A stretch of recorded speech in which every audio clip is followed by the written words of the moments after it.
Ramiz müəllim haqqında danışanda fikirləşirdim ki, onunla bağlı bir gözəl insan kimi, sonra böyük bir ictimai siyasi xadim, dövlət xadimi kimi və eyni zamanda böyük bir alim kimi danışım.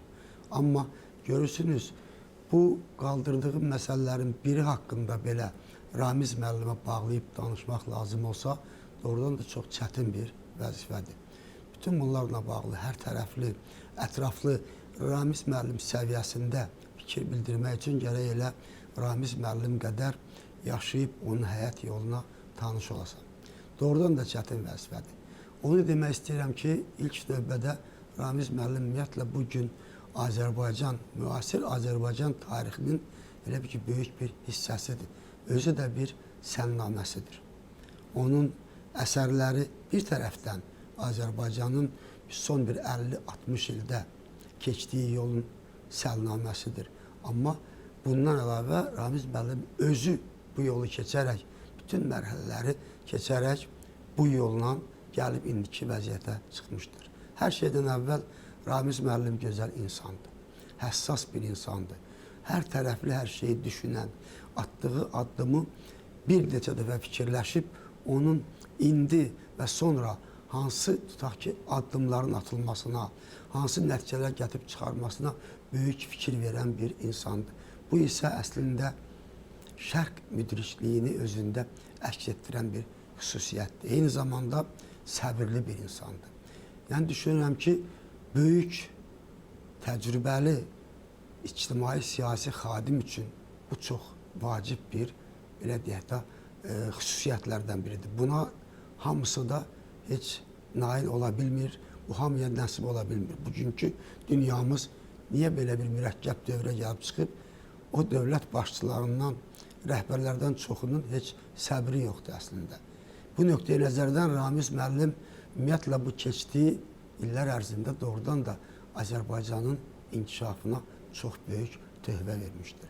Xüsusilə də bugün nadir bir böyük ictimai siyasi xadim tapmaq olar ki, Ramiz müəllim kimi Azərbaycanın bir tərəfi, bir mərhələsi Sovet dönəmində, ikincisi isə tutaq ki, müstəqillik dönəmində bu Azərbaycanla bağlı çox mühüm bir vəzifədə olaraq onun demək olar keçdiyi yolun əsas təşkilatçısı kimi həyata keçirməkdə müəyyən, yox, mühüm addımlar atan və onları koordinasiya edən bir ictimai siyasi xadim kimi ortada həmişə Ramiz müəllim olmuşdur. Bu çox mühüm xüsusiyyətdir. Düşünürəm ki, elə bizim bu dövrlərimizdə, bu iki mərhələdə Ramiz müəllimin olması Azərbaycan üçün böyük bir töhfə idi və bugün bizim qazandığımız nailiyyətlərdə də Ramiz müəllimin özünün xüsusi xidməti vardır.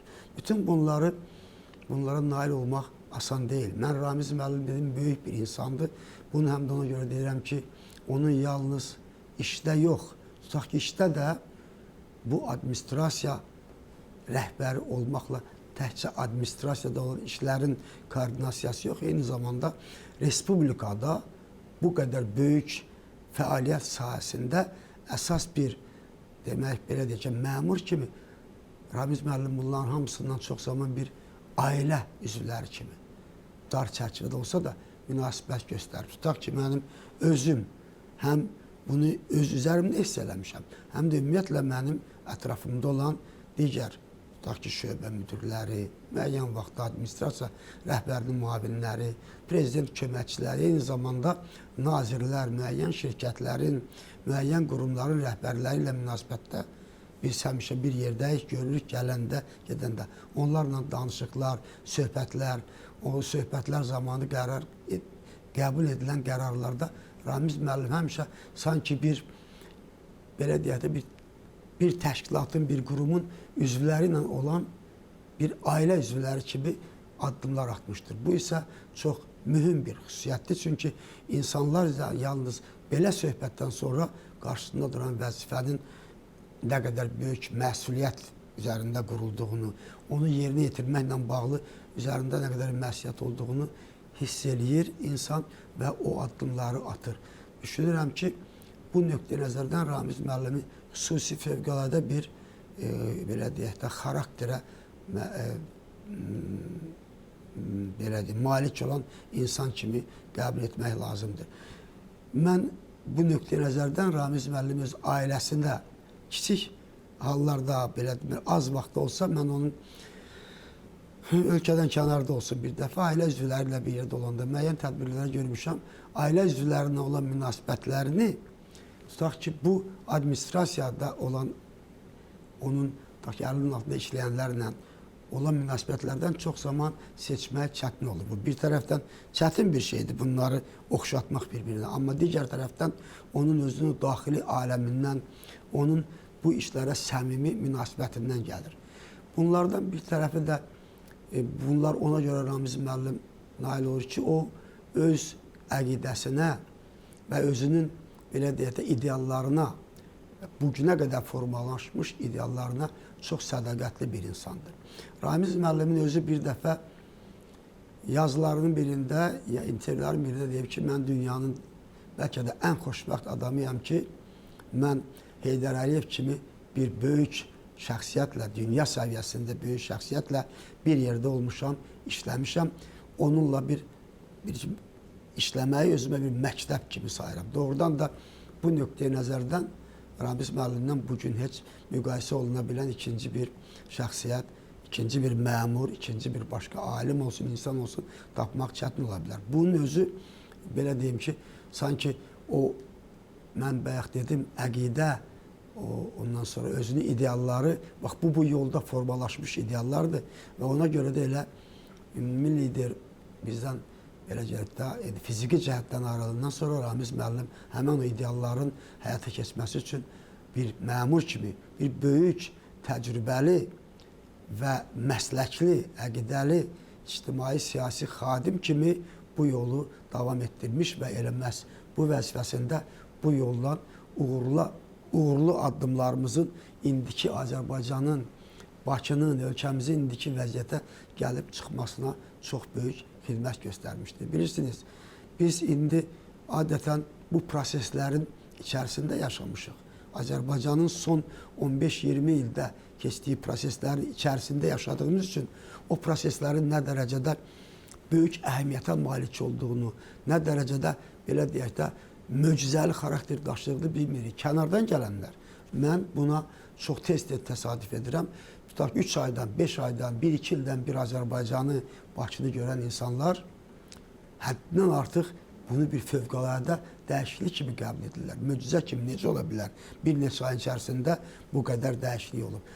Bunların hamısında da Ramiz müəllimin də böyük düşünürəm ki, rol olmuşdur və elə bizim özümüzün keçdiyimiz bu yolda da Heydər Əliyev kimi böyük bir şəxsiyyətin bax belə silahdaşlarının olması qürur hissi bizdə keçirməyə imkan verir. Ramiz müəllim bu nöqteyi nəzərdən yenə qeyrəm. Məmur ümumi bir məfhumdur, amma yüksək səviyyəli, peşəkar, ictimai, siyasi xadim, dövlət xadimində Ramiz müəllimlə xüsusiyyətlərin hamısının olması onu daha yüksək səviyyə qaldırır. Ramiz müəllim eyni zamanda həm də böyük alimdir. Bilirsiniz, bax, bütün bu xüsusiyyətləri bir-birində birləşdirmək hər adama qismət olmur. Həm böyük ictimai, siyasi xadim, dövlət xadimi olasan, həm böyük insan olasan, öz xarakterində bütün bunların hamısını nümayiş etdirəsən. Eyni zamanda bu qədər çətin, mürəkkəb, şərəfli bir işlə bərabər böyük bir alim olasan. Ramiz müəllimin yazıları isə əslində xarakteriz etmək çox çətindir. Bir tərəfdən bu yazılar Azərbaycanın bax bu son 20-30 ildə keçdiyi yollarla bağlı. Onların təhlili, onların xarakteri, qarşımıza çıxan problemlər, maneələr, onların həlli yolları və düzgün istiqamətdə getmək onların nəticələri ilə bağlı olmuşdur. Bu da bilirsiniz, elə bir belə deyək ki, bir tərəfdən kompas kimi, yaxud mayaq kimi ümumiyyətlə bütün nəsilləri o yola köklənməyə vadar eləyir və bu gözəldir. Eyni zamanda bax Ramiz müəllimin bu sayədə yazdığı əsərlər, eyni zamanda Ramiz müəllimin tutaq ki, tarixi şəxsiyyətlərimizlə bağlı yazdığı əsərlər və onları o qədər gözəl, yüksək səviyyədə müasir dövrümüzlə uyğunlaşdırması, ona ahənglə deməli formalaşdırması insanlarda həm tariximizə, həm bugünkü günümüzə, həm də sabahımıza, gələcəyimizə böyük bir inam yaradır və bu Heydər Əliyev yolunda, ümumi liderin qoyduğu yolda, Ramiz müəllimin də bax, cəmiyyətimiz apardığı bu yolda böyük ona inamın formalaşmasına və özümüzə bir arxayınlığın olmasına gətirib çıxarır. Eyni zamanda Ramiz müəllimin deməli yazdığı bu tədqiqat əsərləri bunlar hamısı. Əslində gələcək üçün bizim xalqımızın, millətimizin keçdiyi yolla bağlı bir səlnamədir. Amma eyni zamanda Ramiz müəllim məsələlərində bu cəmiyyətimizi indiki dövrdə daha hansı cür bir-birinə daha sıx bağlanması, həmrəyliyinin, birliyinin güclənməsi üçün Azərbaycançılıq ideyası məsələsini ortaya qoymağı və bunun bütün incəliklərinə qədər təhlil edib bizə bir yol göstərməsi bu gün üçün dünyanın bütün dövlətlərində hamı da buna nail ola bilmir. Amma bu, deyim ki, sizə mühüm bir hadisədir, çox böyük tarixi hadisədir həm də. Bu nöqteyə nəzərdən mən düşünürəm, bir şey xüsusi qeyd etməliyəm. Bu illər ərzində Ramiz müəllim bu işlədiyi işdə onun bir xüsusiyyəti də var. Böyüklə elə bil böyükdür, kiçiklə kiçik deyil. Onun üçün tutaq ki, doğma, yaxud yad yoxdur. İnsanların hamısında bir münasibət var. O münasibət də mahiyyət etibarilə dəyişmir. Bu nöqteyə nəzərdən elə Azərbaycan prezidenti möhtərəm İlham Əliyevlə birlikdə bu illər ərzində Ramiz müəllimin çalışması və yorulmadan çalışması. Ramiz müəllim üçün heç vaxt ona kimsə söhbət elədiyi zaman, işini müşahidə elədiyi zaman, görüşdüyü zaman yaş haqqında düşünməz. Bunun neçə yaşı var? Ramiz müəllimi mən gördüyüm bütün dövrlərdə həmişə eyni görmüşəm. Bir dəfə görmüşəm ki, yorğun halda görəm, yaxud deyək ki, mən yorulmuşam, bu il işim çox idi. İşi həmişə çox olub, amma buna baxmayaraq Ramiz müəllim həmişə yorulmaz olduğunu və yorulmadan çalışdığını nümayiş etdirib. Bugün də nümayiş etdirib bunu.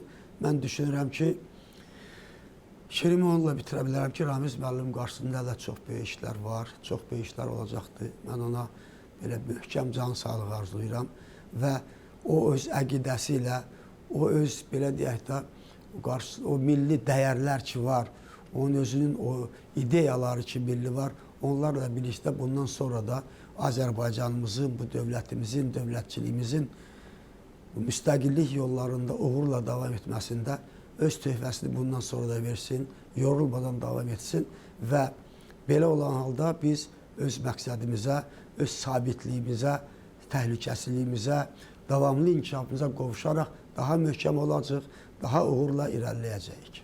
Ramiz müəllimin yaradıcılığından danışanda bir şeyi xüsusi qeyd etmək lazımdır. Çünki Ramiz müəllim eyni zamanda özünün çox məhsuliyyətli, yüksək səviyyəli vətəndaş kimi də nümayiş etdirib. Çünki o yaradıcılıqda əsasən milli ideya, Azərbaycançılıq ideyası, o yaradıcılıqda bizim keçdiyimiz yol, tarixi şəxsiyyətlərimiz, bütün bunların hamısını müasir həyatımızla, belə deyək də, bağlayaraq, eyni zamanda Ermənistan-Azərbaycan Dağlıq Qarabağ münaqişəsinə xüsusi bir yer ayırıb. Sanki bu keçdiyimiz tarixi yolda, bax, bu münaqişə ilə bağlı bizim qarşımızda hansı vəzifələr durur, hansı yerə gəlib çıxmalıyıq bununla bağlı çox böyük, dərin fikirlərini ortaya qoyur. Ramiz müəllim ümumiyyətlə bu münaqişənin tarixi köklərini araşdırır. Özü də ən o heç kimin əli çatmayan tarixi məxəzləri, mənbələri ortaya qoyaraq bir-bir göstərir ki, bu nədir? Ermənilərin bu iddiaları, atdığı bu addımlar hansı xarakter daşıyır, hara gətirib çıxarar, hansı düzgün yolu qəbul etmək lazımdır ki, bu elə həm də Ermənistan və ermənilər üçün düzgün olsun və bütün bunları göstərərək, yenə deyirəm, Ermənistan-Azərbaycan Dağlıq Qarabağ münaqişəsi haqqında indiki mərhələsi və gələcək həlli ilə bağlı Ramiz müəllimin ortaya qoyduğu bu əsərlərində, tədqiqatlarında yazılar çox böyük əhəmiyyət daşıyır. Mən istəyərdim ki, elə erməni xalqının və onların rəhbərlərinin də ağlı bir bələcə batsın ki, heç olmasa bu qədər gözəl onlara məsləhətlərdən, onlara verilən tövsiyələrdən də istifadə etsinlər. Bilirsinizmi, bütün bunların hamısı əslində təkcə Azərbaycanın yox, elə region içində düzgün yolun, sabitliyin, təhlükəsizliyin təmin olunmasına çox böyük töhfədir. Düşünürəm ki, Ramiz müəllimin Dağlıq Qarabağla bağlı yazdığı əsərlərində də bu proseslərin, bununla bağlı gedən indiki proseslərin mahiyyətinin ortaya qoyulması münaqişənin həlli üçün də istər-istəməz tərəflər buna, mən Ermənistan tərəfini deyirəm, müraciət etməlidir, onun başqa bir yolu yoxdur ki, bu münaqişə də uğurla həll olsun. Bu istiqamətdə də Ramiz müəllimin rolu böyükdür.